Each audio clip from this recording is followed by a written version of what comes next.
جب یہ معاملہ قرآن اندازی کے ذریعے کرنے کی کوشش کی گئی تو حضرت زکریا علیہ السلام کا نام نکلا۔ بعض روایات کے مطابق یہ قرآن اندازی 3 مرتبہ کی گئی۔ بعضوں نے جب یہ معاملہ دیکھا تو سب نے یقین کر لیا کہ حضرت زکریا علیہ السلام کے ساتھ تائید غیبی ہے۔ پھر سب نے دستبرداری اختیار کر لی اور حضرت مقدس امانت مریم حضرت زکریا علیہ السلام کے سپرد کر دی گئی۔ اس طرح سیدہ مریم کی پرورش اور نگرانی حضرت زکریا علیہ السلام کے تحت ہو گئی۔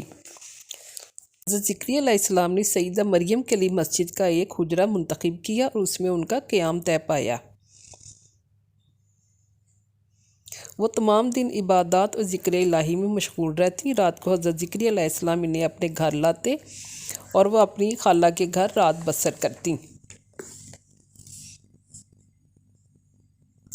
حضرت زکریا علیہ السلام جب بھی حجرہ مریم میں آتے وہاں قسم قسم کے پھل میوے رکھے ہوتے، بلکہ بعض تو ایسے پھل ہوتے جن کا ان دونوں میں موسم بھی نہیں ہوتا تھا۔ تعجب سے پوچھتے مریم یہ رزق کہاں سے آیا؟ سیدہ مریم جواب دیتی کہ اللہ کی جانب سے آ جاتا ہے، بے شک اللہ جس کو چاہتا ہے بے حساب رزق دے دیتا ہے۔ بعض روایات میں کہ حضرت زکریا علیہ السلام کو اپنے گھر سے سیدہ مریم کے لیے کھانے پینے کی چیزیں لانے کی نوبت نہیں آتی تھی، الغرض سیدہ مریم شب و روز عبادت الہی میں رہتی۔ ان کا زہد و تقوی بنی اسرائیل میں ضرب المثل ہو گیا اور ان کی زہد و عبادت کی مثالیں دی جانے لگیں۔ حضرت زکریا علیہ السلام بھی ان کے تقوی و طہارت سے بے حد متاثر تھے کہ اللہ تعالیٰ نے اس یتیم لڑکی کی عظمت و جلالت قدر کو بہت بلند کیا ہے۔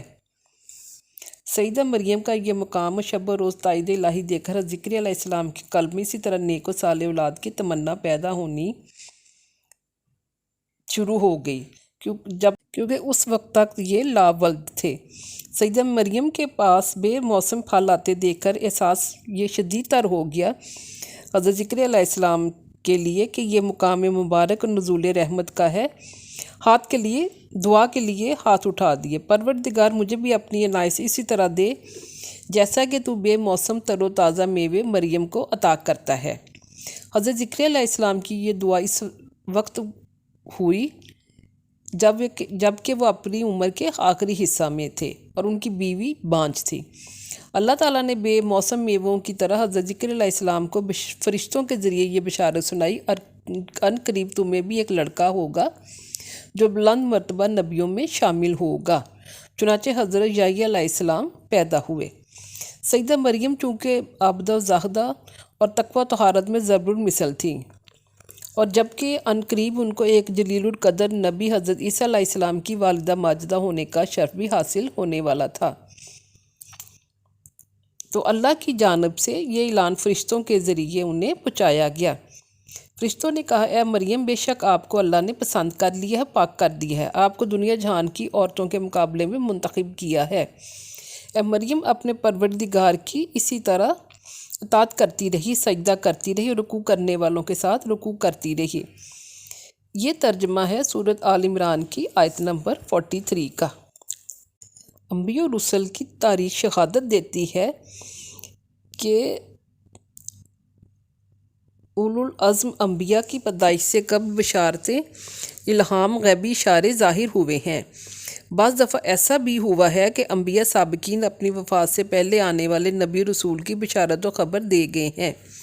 اس سلسلے میں حضرت موسیٰ اور حضرت یحییٰ اور حضرت عیسیٰ علیہ السلام کے اسماء گرامی لیے جا سکتے ہیں، جنہوں نے اپنی حیات طیبہ ہی میں اپنے بعد آنے والے نبیوں کی بشارت دے گئے ہیں۔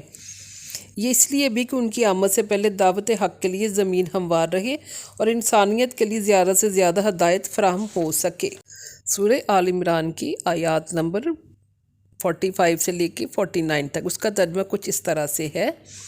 اور وہ وقت یاد کرو جب فرشتوں نے کہا اے مریم اللہ آپ کو خوشخبری دے رہا ہے اپنی طرف سے ایک کلمہ کی، ان کا نام و لقب مسیح عیسیٰ ابن مریم ہوگا، دنیا آخرت دونوں میں معزز مقربوں میں سے ہوگا اور وہ لوگوں سے گفتگو کرے گا، گہوارے میں بھی، پختہ عمر میں بھی اور صالحین میں سے ہوگا۔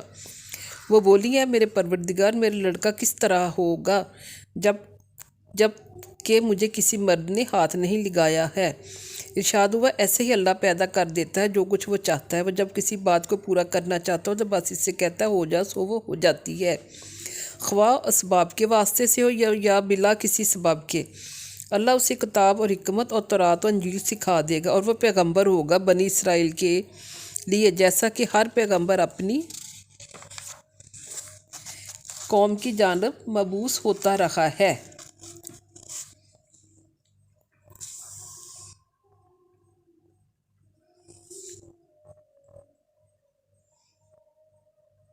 جبریل امین نے سیدہ مریم کو یہ بشارت سنا کر ان کے گریبان میں پھونک دیا، اس طرح اللہ کا حکم ان تک پہنچ گیا۔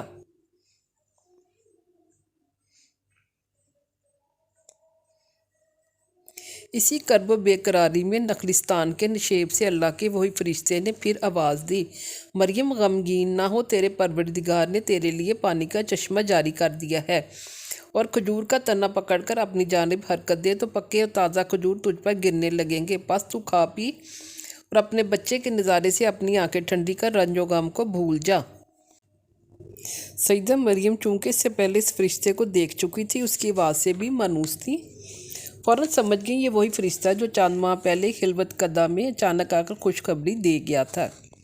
فرشتے کی اس تسلی اور پاکیزہ بچے کی حسین و جمیل صورت نے کچھ دیر کے لیے رنج و غم اور تنہائی کے احساس کو دور کر دیا۔ بچے کو گود میں لیا، اللہ کی نازل شدہ نعمت کھجور اور پانی استعمال کیا اور بچے کو لے کر ایک محفوظ جگہ آ بیٹھیں۔ قدرے سکون ہوا، تاہم یہ خیال ضرور کھٹکتا رہا، اگرچہ اہل خاندان کو میری عصمت و پاک دامنی کا یقین ہے، لیکن ان کی اس حیرت کو کس طرح دور کیا جا سکے گا کہ بن باپ کے کس طرح بچہ پیدا ہوا؟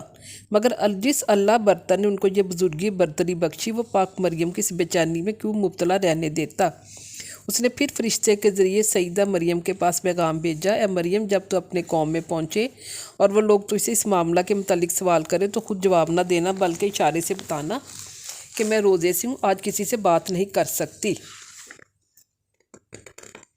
سیدہ مریم نے اللہ کی ہدایات کی تعمیل کرتے ہوئے بچے کی جانب اشارہ کیا، جو کچھ دریافت کرنا اس سے معلوم کر لے، میں تو آج روزے سے ہوں۔ بنی اسرائیل کے ہاں روزے میں خاموشی بھی داخل عبادت تھی۔ لوگوں نے یہ دیکھ کر انتہائی تعجب سے کہا، ہم اس بچے سے کیا بات کر سکتے ہیں جو کہ ایک گہوارے میں پڑا ہوا ہے؟ مگر بچہ فوراً بول اٹھا، میں اللہ کا بندہ ہوں، اللہ نے اپنے فیصلہ تقدیر میں مجھ کو کتاب انجیل دی ہے اور نبی بنایا ہے، اس نے مجھے مبارک بنایا، خواہ میں کسی حال میں کسی جگہ پہ ہوں، اس نے مجھ کو نماز اور زکوٰۃ کا حکم دیا ہے، جب تک میں زندہ رہوں یہی میرا شعار ہوگا، اور اس نے مجھ کو اور اپنی ماں کا خدمتگار بنایا ہے، خود سر اور نافرمان نہیں بنایا۔ اس کی جانب سے مجھ کو سلامتی کا پیغام ہے کہ جس دن میں پیدا ہوا، جس دن وفات پاؤں گا، پھر جس دن زندہ اٹھایا جاؤں گا۔ بہرحال لوگوں نے ایک شیر خوار بچے کی زبان سے جب یہ حکیمانہ کلام سنا تو حیرت میں رہ گئے، اور ان کو یقین ہو گیا کہ سیدہ مریم علیہ السلام کا دامن ہر قسم کی برائی اور تہمت سے پاک ہے، اور اس بچے کی پیدائش کا معاملہ یقیناً اللہ تعالیٰ کی ایک عظیم نشانی ہے۔ یہ خبر ایسی نہیں تھی کہ پوشیدہ رہ جاتی، سب جگہ اس حیرت زدہ واقعے اور حضرت عیسیٰ علیہ السلام کی معجزانہ ولادت کے چرچے ہونے لگے۔ حضرت عیسیٰ علیہ السلام کے بچپن کے واقعات اور حالات زندگی بھی غیر معمولی تھے، اور ان سے طرح طرح کی کرامات کا صدور ہوتا رہتا تھا، واللہ اعلم۔ حضرت عیسیٰ علیہ السلام سے قبل بنی اسرائیل ہر قسم کی برائیوں میں مبتلا تھے، برے مال کے ساتھ اعتمادی گمراہیوں کا مرکز بن گئے تھے، حتیٰ کہ دین بیزاری کا مرض یہاں تک بڑھ گیا تھا کہ اپنی ہی قوم کے ہادیوں پیغمبروں کے قتل پر جری اور دلیر ہو گئے تھے۔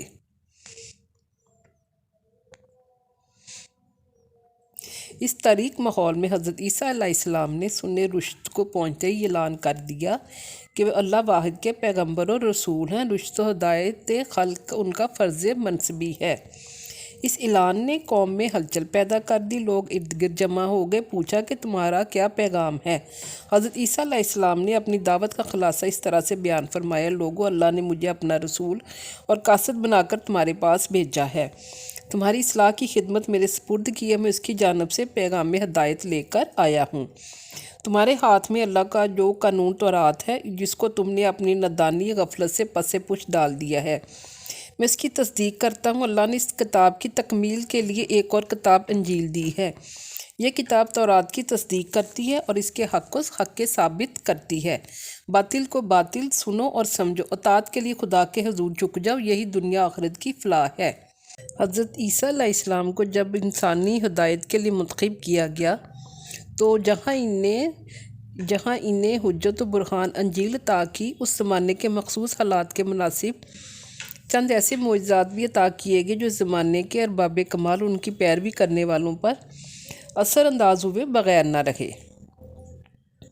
بلا شبہ یہ اعمال ذاتی یا ذاتی نہیں ہیں، بلکہ محض اللہ کی جانب سے اس کے رسول کی تائید میں رونما ہوئے ہیں۔ حضرت عیسیٰ علیہ السلام کے ان معجزات میں سے جس کا مظاہرہ قوم کے سامنے ہو، قرآن حکیم نے 4 معجزات کا صراحت کے ساتھ ذکر کیا ہے۔ وہ اللہ تعالیٰ کے حکم سے مردہ انسانوں کو زندہ کرتے تھے، پیدائشی نابینا کو بینا بھی کر دیتے تھے، مٹی سے پرندہ بنا کر اس میں پھونک دیتے اور وہ اللہ کے حکم سے اڑنے لگتا تھا۔ اس کے علاوہ وہ یہ بھی بتا دیا کرتے تھے کہ کس نے کیا کھایا اور گھر میں کیا ذخیرہ محفوظ کر رکھا ہے۔ حضرت عیسیٰ علیہ السلام نے نہ شادی کی، نہ رہائش کے لیے گھر بنائے، وہ شہر کریا اللہ تعالیٰ کے دین کا پیغام سناتے اور دعوت و تبلیغ کا فریضہ انجام دیتے۔ جس جگہ بھی رات آ پہنچتی وہیں بغیر کسی سامان رہت کے شب بسر کر لیتے، چونکہ ان کی ذات بابرکت سے اللہ کی مخلوق جسمانی روحانی دونوں طرح کی شفا اور تسکین پاتی تھی۔ اس لیے جس جانب بھی ان کا گزر ہوتا، انسانوں کا انبوا ان کے ارد گرد جمع ہو جاتا اور عقیدت و محبت کے ساتھ ان پر نثار ہو جانے کے لیے ہجوم کر جاتے۔ اللہ تعالیٰ نے یہودیوں کے مقابلے میں حضرت عیسیٰ علیہ السلام سے 5 وعدے فرمائے تھے۔ پہلا وعدہ یہ تھا کہ ان کی موت یہودیوں کے ہاتھ قتل ہونے کے ذریعے سے نہیں ہوگی۔ دوسرا وعدہ تھا فی الحال عالم بالا کی طرف اٹھا لیا جائے گا۔ تیسرا وعدہ ان کو دشمنوں کی تہمت سے پاک کر دیا جائے گا۔ چوتھا وعدہ جو کیا تھا، آپ کی پیروی کرنے والے مخلصوں کو قیامت تک ان کے دشمنوں پر غالب رکھا جائے گا۔ 5واں وعدہ قیامت کے دن اللہ تعالیٰ ان کے باہمی مذہبی اختلافات کا فیصلہ کرنے والے ہیں۔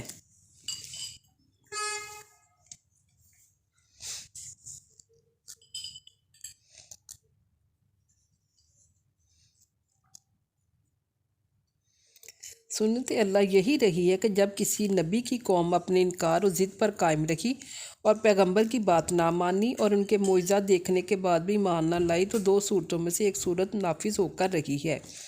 یا تو اس قوم پر آسمانی عذاب بھیج کر سب کو فنا کر دیا گیا، جیسے عاد و سمود، قوم لوط اور قوم صالحہ کے ساتھ معاملہ کیا گیا، یا پھر یہ صورت ہوتی ہے کہ اللہ اپنے نبی کو اس دارالکفر سے ہجرت کر جانے کا حکم دیتا ہے۔ وہاں اس نبی کو ایسی قوت و تائید نصیب ہوتی ہے کہ پھر وہ اپنی قوم پر فتح پاتا ہے، جیسے حضرت ابراہیم علیہ السلام نے عراق سے ہجرت کی، ملک شام میں پناہ لی۔ حضرت عیسیٰ علیہ السلام کے ساتھ اللہ تعالیٰ نے یہی دوسری صورت اختیار فرمائی اور انہیں یہودیوں کے نرغے سے بچانے کے لیے آسمان پر اٹھا لیا اور ان کی ہجرت گاہ آسمان قرار پایا، اور یہ خصوصی موقف اس لیے قرار پایا کہ انہیں قیامت کے قریب دوبارہ زمین پر آنا تھا۔ الغرض یہودی حضرت عیسیٰ علیہ السلام کو قتل کرنے یا سولی دینے کی سازشوں میں مشغول تھے اور اپنی دانست میں ایسے تدبیریں مکر و فریب اختیار کر رہے تھے کہ حضرت عیسیٰ علیہ السلام کسی طرح زندہ نہ رہیں۔ لیکن خالق کائنات نے ان مخالفین اور کی ساری تدبیریں، ساری سازشیں الٹ دیں اور حضرت عیسیٰ علیہ السلام کو سولی کی موت سے بچا لیا۔ حضرت مسیح علیہ السلام کے بارے میں اختلاف کر کے طرح طرح کے دعوے کیے گئے اور سب شک کی باتیں تھیں۔ حقیقت یہ ہے کہ انہوں نے حضرت عیسیٰ علیہ السلام کو یقیناً قتل نہیں کیا، نہ سولی پر چڑھایا، بلکہ اللہ تعالیٰ نے ان کو اپنی طرف بلا لیا۔ حضرت ابو ہریرہ فرماتے ہیں کہ نبی کریم صلی اللہ علیہ وسلم نے ارشاد فرمایا، عیسیٰ بن مریم علیہ السلام ایک عادل حکمران بن کر زمین پر نازل ہوں گے اور وہ دجال خنزیر کو قتل کر دیں گے، صلیب کو توڑ ڈالیں گے، اور ان کے زمانے میں عبادت صرف رب العالمین کی ہوگی۔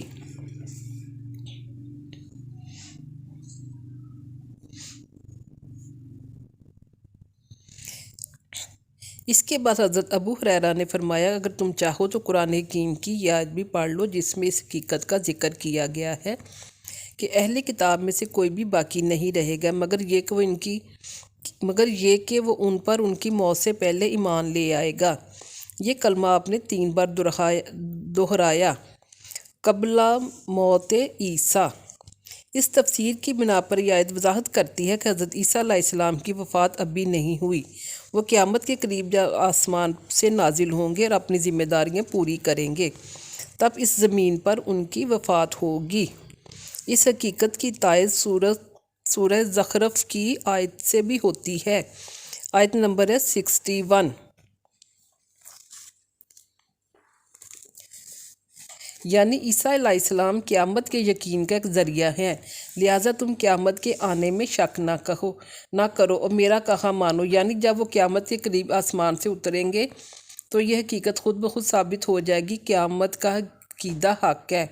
حضرت ابو موسیٰ اشعری رضی اللہ عنہ سے ایک حدیث ہے کہ نبی کریم صلی اللہ علیہ وسلم نے ارشاد فرمایا، جب قیامت کا دن ہوگا تو تمام انبیاء علیہ السلام کو اور ان کی امتوں کو بلایا جائے گا، حضرت عیسیٰ علیہ السلام بھی بلائے جائیں گے۔ اللہ تعالیٰ پہلے ان کے سامنے اپنی نعمتوں کو شمار کرائیں گے جو دنیا میں ان پر نازل ہوتی رہی ہیں، اور حضرت عیسیٰ علیہ السلام ان سب کا اعتراف کریں گے۔ اس کے بعد اللہ تعالیٰ ارشاد فرمائیں گے، اے عیسیٰ، کیا تم نے اپنی قوم سے یہ کہا تھا کہ مجھ کو اور میری ماں مریم کو اللہ کے علاوہ معبود قرار دے لو؟ حضرت عیسیٰ علیہ السلام اس کا انکار فرمائیں گے اور پھر نصارہ کو بلایا جائے گا، ان سے یہی سوال کیا جائے گا۔ یہ لوگ بھی آنی کانی کرتے ہوئے کہیں گے، ہائے ہاں، عیسیٰ نے ہم کو یہی تعلیم دی تھی۔ یہ سن کر حضرت عیسیٰ علیہ السلام پر سخت خوف طاری ہو جائے گا اور خشت الہی سے سجدہ ریز ہو جائیں گے، اور یہ مدت ان کو 1000 سال معلوم ہوگی، یہاں تک کہ اللہ تعالیٰ کی جانب سے نصارہ کے خلاف حجت قائم کر دی جائے گی، اور اس کے بعد ان سب کو جہنم میں جھونک دیا جائے گا۔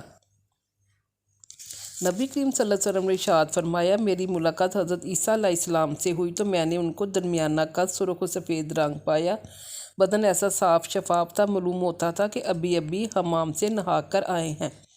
بعض دوسری روایات میں ہے کہ آپ کے زلف کاندھوں تک لٹکے ہوئے تھے۔ یہ بخاری شریف کی حدیث ہے۔ امید ہے کہ آپ کو یہ ویڈیو بھی پسند آئے گی۔ آپ میری ویڈیو کو لائک کریں، سبسکرائب کریں اور شیئر کریں۔ اللہ تعالی ہم سب کا حامی و ناصر ہو۔ تب تک کے لیے اللہ حافظ۔